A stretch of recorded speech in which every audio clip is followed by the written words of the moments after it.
Good morning! Ayan, this is Queen May and I am here in Songshing Park. Ayan, may nagtatanong sa akin kung paano daw ba siya hahabulin ng boyfriend niya.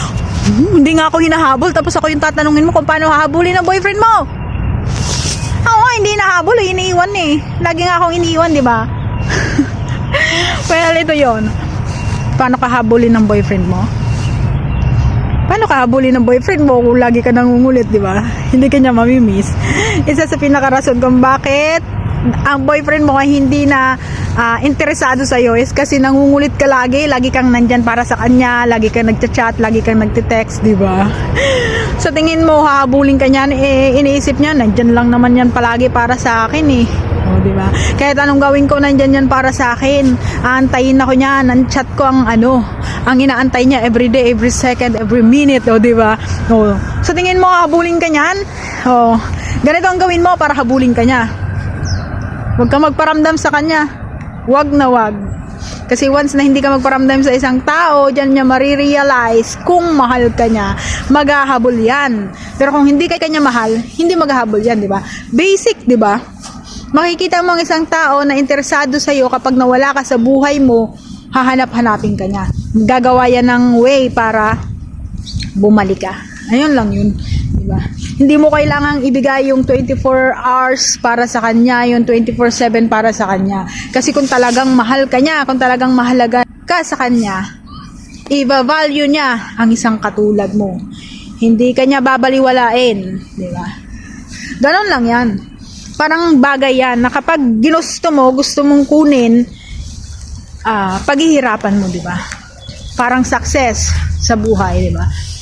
Na kapag gusto mo na maging successful, di ba, paghihirapan mo, pagpupuyatan mo na ma-chase, na maabot. Ganon lang yun. Ganon ang love. Sa love, na kapag mahal ka ng isang tao, mag-e-effort yan para sa'yo. Kahit i-block mo yan sa lahat ng social media account, sa numbers niya, gagawa yan ng way para makonta ka. Kasi ganyan tayo eh. Ako, babae ako ganyan ako sa sa mga naging karelasyon ko.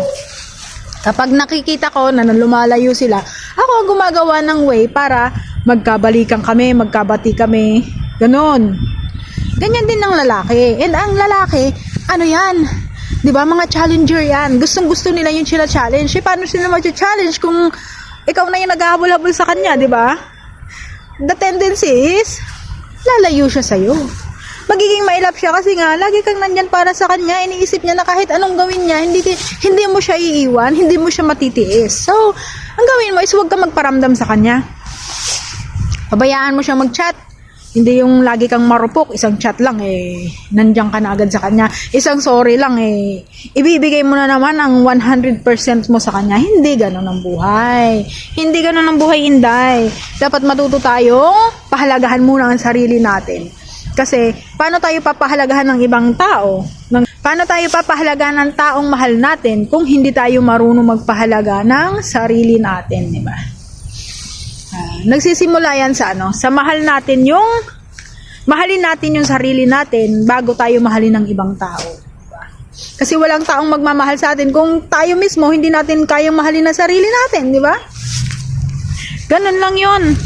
So, sa nagtatanong kung paano ka habulin ng boyfriend mo, ayan, magpahabol ka. Paano ka habulin kung lagi ka nandyan para sa kanya, di ba? And ayun, di ba? Paano ka nga hahabulin ng partner mo kung ikaw mismo yung naghahabol sa kanya? Diba? Ikaw yung lumalapit, siya yung lumalayo. Ang gawin mo para habulin ka niya, habulin ka niya, hanapin ka niya, ikaw yung lumayo, magdistansahan niya, diba? Ganun yun. Hindi yung pinagsisiksikan mo yung sarili mo sa kanya. So, sa tingin mo, kapag pinagsisiksikan mo sarili mo sa isang tao, sa isang lalaki, sa isang babae, or kahit ano pa yan, tomboy, bakla, hahabulin ka niyan? Hindi! Kasi nga, ikaw na yung naghahabol. Bakit pa siya mag-effort na maghahabol sa'yo Ikaw na nga yung naghahabol, di ba? Yun yung yun yung point ko, di ba? Para habulin ka, magpahabol ka. Hindi yung ikaw yung habol ng habol. Ayan. O, di ba? Ganyan yung mga banatan for 2026. Huwag nating ubusin yung oras natin sa isang tao na wala naman pakialam sa atin, na hindi nakikita yung value natin, di ba?